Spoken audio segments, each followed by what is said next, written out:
We're going to do the Yoga for Osteoporosis 12 poses. I'm going to throw one extra pose in the middle. You'll see it when it happens.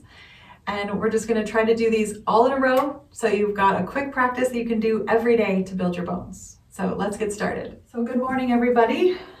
We're going to do the 12 poses for osteoporosis. We're going to start standing up. Just do a couple more marches with your knees, and then come to the top of your mat.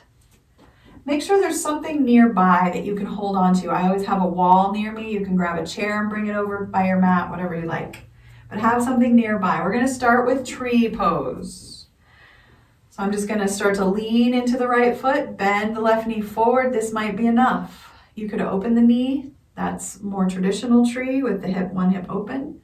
You can walk the foot to the lower ankle and lower leg or up the thigh, and then you begin a little bit of pressure between the foot and the leg it's next to.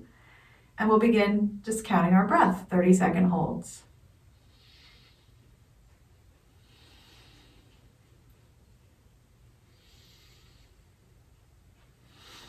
Keep coming back again and again to your alignment, uplifted, a little bit of pressure.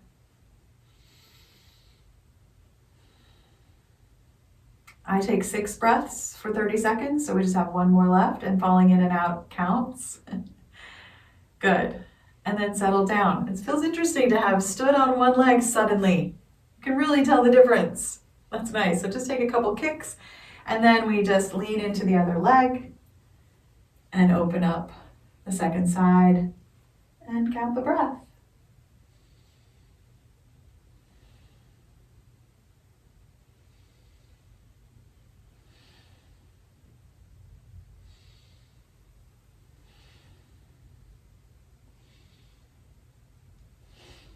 Lifting upward, 2 more breaths.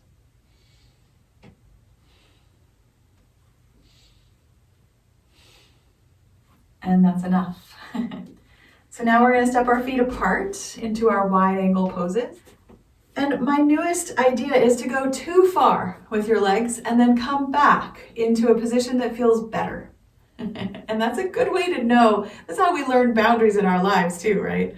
You can take your arms out wide, slowly let the shoulders settle down. We're going to turn one foot out. I'll start with my right foot. So it's a little bit of a heel toe. This right here, this transition is a balance. And feel how that back hip starts to curve forward. That's right. Let that happen. Bend the knee, let it come right over the ankle. But then your torso will kind of be leaning, right? We don't want it leaning here, we want it upright. So you're working against that back hip a little bit, upright from pubic bone to your forehead, arms wide. Sometimes it feels good to have palms up for a while. Just keep counting the breath. Just like 3 or 4 more to go here. And to use the floor as your resistance. You're pushing your feet down into the floor, which works the muscles up through the legs. Yeah, just 1 more breath. If you want to keep working with the strength of the arms, the shoulders, and the spine, you can leave your arms out as long as you want. You can straighten your knee now, turn your foot forward, pause and breathe in the middle. You're welcome to lower those arms anytime you like. Good. Sometimes a big breath will happen on its own. And then we turn out the left foot. And then remember, this is part of the balance, this transition, turning. Good. This time I'm going to flip my palms over face down, bend the knee right over the ankle. And you can look over there, but then bring your torso back upward, upright. We want shoulders right above hips, not leaning at all. Good. Keep pushing the heels down, feeling the toes, and counting the breath. Sometimes this is a nice spot to work on some Kegels as well, or just pull the belly inward, upward. Yeah, it feels nice to be secure down all the way from the floor of the pelvis to the top of the head.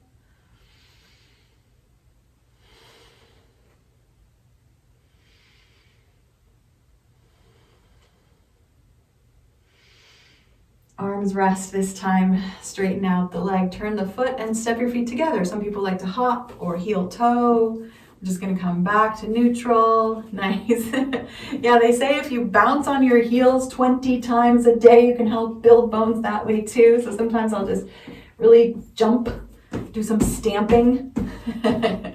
Right, it's all together. It's all important. So let's move again into wide angle, sensing the distance that is best for you. It should feel comfortable, but also have a little bit of stretch in it, right? Good. I'm going to take the arms back out again, this time's palms down, and turn the right foot out once more. And I want that alignment of the heel of the front foot kind of to the middle of the arch of the back foot. Good. I'm going to bend the knee. Now I'm going to start to lean toward that knee, but I'm going to imagine my shoulders are sliding against a wall. So there's this side by side that happens. If you start curving forward, lift your torso upright so that you can come back into side by side. You can place your hand or your forearm on your thigh. Some people like to put the back of the hand inside the thigh. There is flexibility and strength that allows you to touch the floor or place your hand on a block sometimes, but watch what's happening with this shoulder. If it rolls forward, you've gone too far. And that's just your body. So we just need one more breath here on this side. Lifting the torso, straightening the knee, and putting the feet pointing forward. Pause for a moment. And sometimes it's important to step the feet back together here, or bend the knees, or swivel the hips. So let this be kind of yogi's choice moment in between sides. And then the second side starts, turning the left foot out. It's okay if the torso starts to turn in that direction, you can bend the knee, but then open back up again, wide heart, wide along the length of the mat. Good. And leaning, deciding about propping the hand, watching that top shoulder, lengthening now. Sometimes I'll drop the hip here or bend deeper into the knee to come into that long line. Maybe the arm goes up and over, optional. Just keep counting the breath.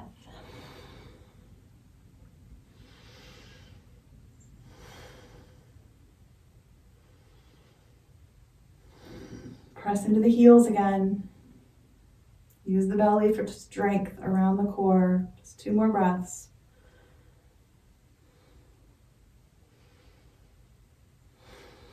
And slowly come on out. Take your time, move slow so you can feel what's happening, to come back to standing and maybe a little bit of swinging side to side. Maybe a little bit of smiling. That's nice. Yeah, you might look out a window, just kind of come back to this moment. It's a beautiful moment in time. We have one more wide angle stretch, so stepping the feet apart once more. Starting to transition to turn the right toe out and bend the right knee. Feel the torso again. Where is it orienting? Where's the heart pointing? Let it be okay to be kind of on an angle here, and then turn back to side and reach wide. I'm going to start to lean as if I'm going into the pose I just did, and now I'm going to straighten the knee. And this is the pose we're in now, triangle. And sometimes I just leave my arms out wide. I want that parallel line from arm and leg there. Lengthen through the torso. Again, that top shoulder needs to stay above the bottom shoulder, not forward of it, okay? Just imagine you're against a wall, or you can even practice against a wall to really help your balance and really help your alignment. We're just gonna take one more breath. Nice, and come on up. You might roll your shoulders a little as you turn your feet forward, bend the knees. Yeah. And then we'll turn the second foot out. Good. Start to widen the arms, bend the knee, and lean in that direction. Then pause and straighten the leg. Nice. And you can kind of lean into the arms along that long length. Keep breathing. Lengthen your neck. Use your feet to press the floor. Just one more breath. And come on out. Nice. Stepping the feet together. Just take your time. Nice. So now we're going to just walk on up to the top of the mat. We have one more big standing pose. This is our Warrior One twist. In the lists, it's called Revolve Triangle. So this is how you do it according to me. First, it's mountain, just breath. Tall, beautiful posture. You can lift the tips of your ears, the tops of your ears slightly. We're going to bend the knees a couple times and then lean into one leg. I'm going to lean into the leg that's closer to the camera, and the outer leg slides back in its own track. So there's some distance between the feet as they step back. Good. Bending the front knee. I'm going to lean forward right away to get out of that sway back. Here's the arms, anywhere you like. Could be cactus arms, up in the air. I love that lengthening. The more we can lengthen the spine, the better. And then you can add the twist if you're interested. Both hands might come down to that front leg hip, the hip of the bent knee in front there. And this is the pose, slight lean, slight twist. Revolve triangle, we'll have the feet wider apart, the front knee bent, someone reaching down toward the floor here. If that's in your practice, feel free to do that.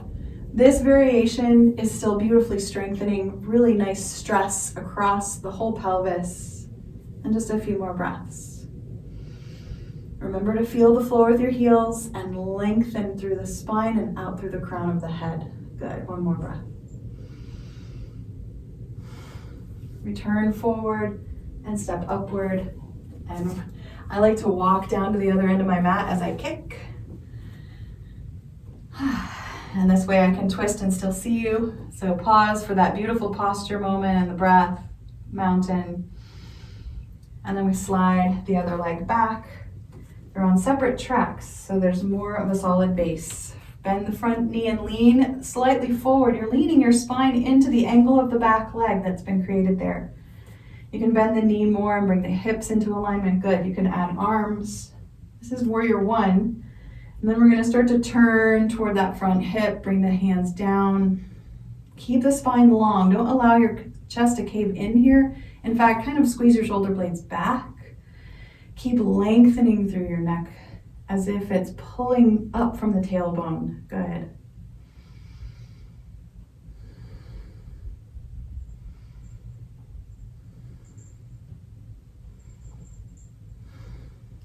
We'll take one more big breath.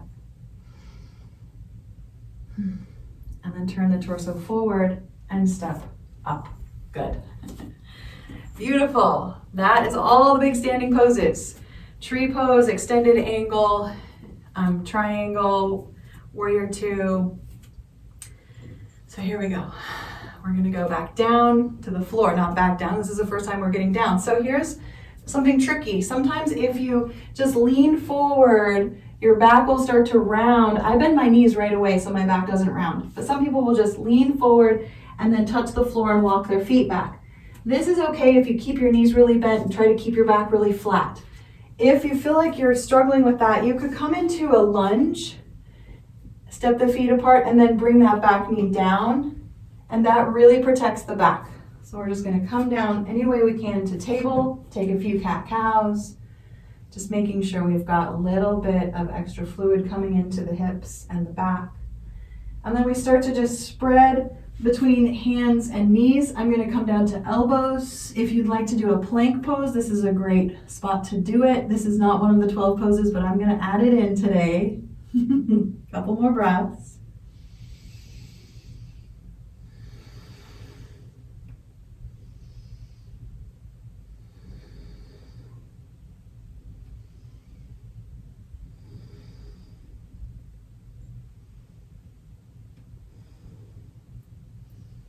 Lowering all the way down. We're going to take the arms out wide, but bend the elbows so the fingertips point toward the top of the mat or beyond it. Lengthen the legs. We're going to start to press down into the pubic bone and lift the feet at first and the head, and then you can add the arms. This is our floating locust or navel or Superman pose. 30 seconds here. This is one of the 12 poses.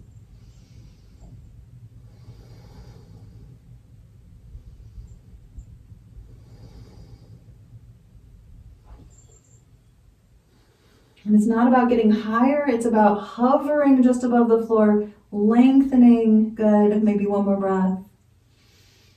Relax, you can turn your head to one side and breathe there, and then to the other side, just allowing the neck. A little bit of mobility, and then I'm going to get my elbows under my shoulders. You could also put your hands under your shoulders. We're just going to crawl ourselves up and back. And we're gonna sit, we'll just kind of crawl into a seated position. I love to sit on a blanket. It's so good for getting the low back into a nice natural curve. And we'll do our seated twists. So we start legs long, nice and long, Dandasana, staff pose. And then we're just gonna slide one heel in, bend that knee, lean back a little bit rather than rounding over the knee there. Lean back, you can even have your hand back. I like to take the hand the same knee that's bent. And that's already the twist right there, right? We've just turned the chest. This might be enough for you. You could also kind of hold in front of the shin, and you can pull the shoulders slightly. We want the belly and the hips going the same direction as the long legs still as we lengthen the spine. The safest twist for those with actual osteoporosis diagnosis is a straight spine and just that slight spiraling. And we hold for 30 seconds here, just a few more breaths. You can play with your head.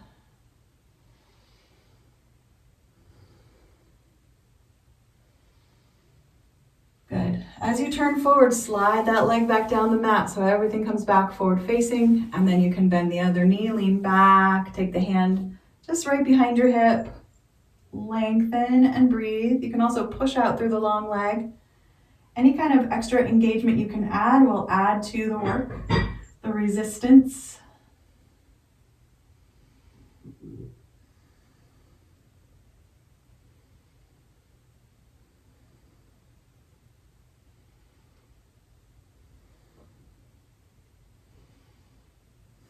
One more big breath.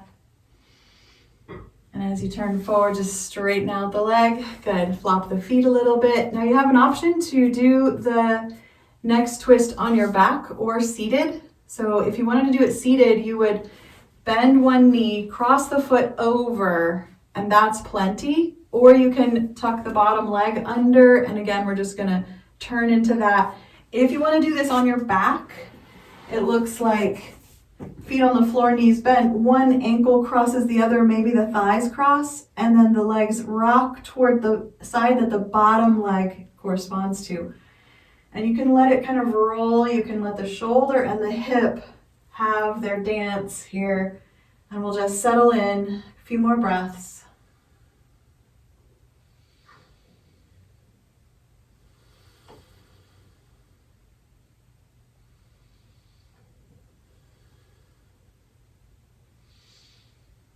Coming back to center. If you're seated, stretching the legs out, uncrossing. If you're on your back, same thing. Come back to center. Try the other leg on top. And twist the other way. You'll notice I like to prop up with my toe underneath here because I don't want to go so far that it pulls my low back. But this is a good one. It's good if it feels good to you, if it feels safe. That's why seated is sometimes a better option, but it's nice to have ideas. Just 2 more breaths.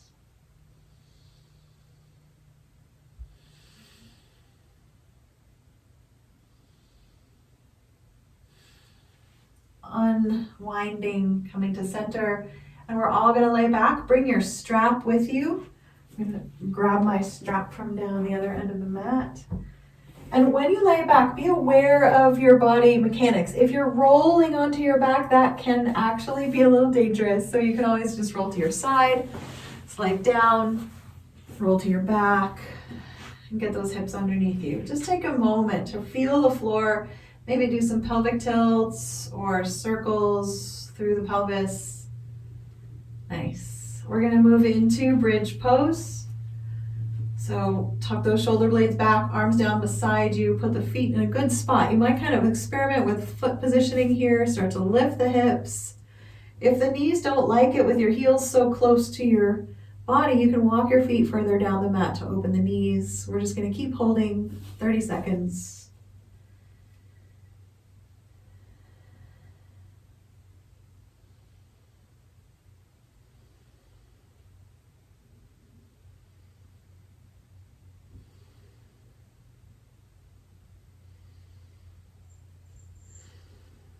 And that's enough.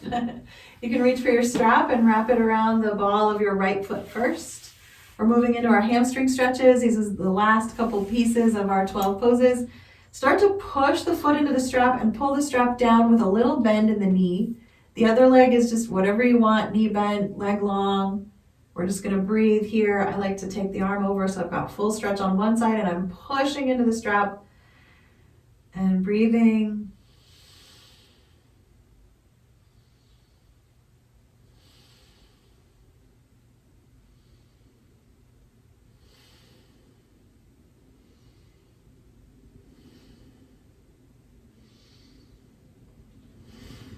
Nice. Maybe just finish up whatever breath you're on and lift the leg from the floor, slide it into the strap, drop the first leg down to rest, coming into the second side, counting the breath, using the pressure of the strap to create the resistance training here. Good. Strengthening the muscles and the bones of the leg and the hips, and maybe the spine. You could add that hovering of leg and arm just above the floor here. Nice.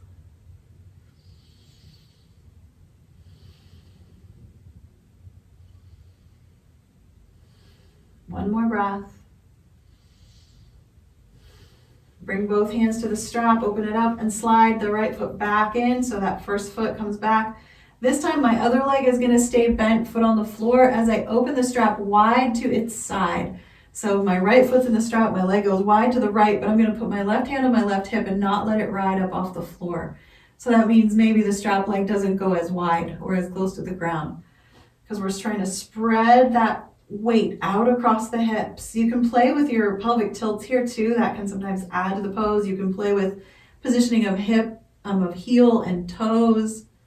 Lots of nice little nuances you can play with. We're still pulling and pushing with the strap and foot.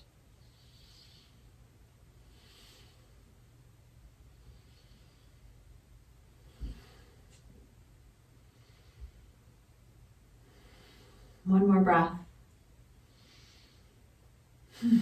Bringing everything back to center, lift the foot up off the floor and slide it into the strap. Drop that leg down. Good. Just switching sides. Opening now to the other side. The knee bent is really a nice ballast to help balance across the hips. Good. Keep pushing and pulling with foot and strap. And it's really up to you how much effort there is there. I go for about 70-60% effort in here, sometimes lower depending on the day, but as long as there's some resistance, you're building strength and stability and bone density. Let's do 3 more breaths.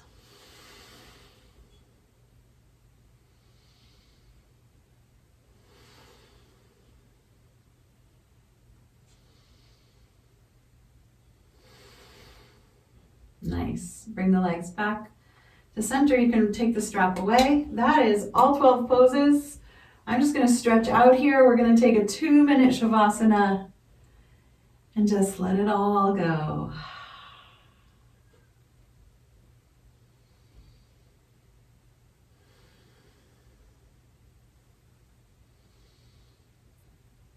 Some people say that Shavasana is the most difficult pose because they've realized that trying to corral the mind is difficult. So all I would challenge you to do today is keep coming back to notice if you're breathing in or breathing out for the next few minutes of quiet.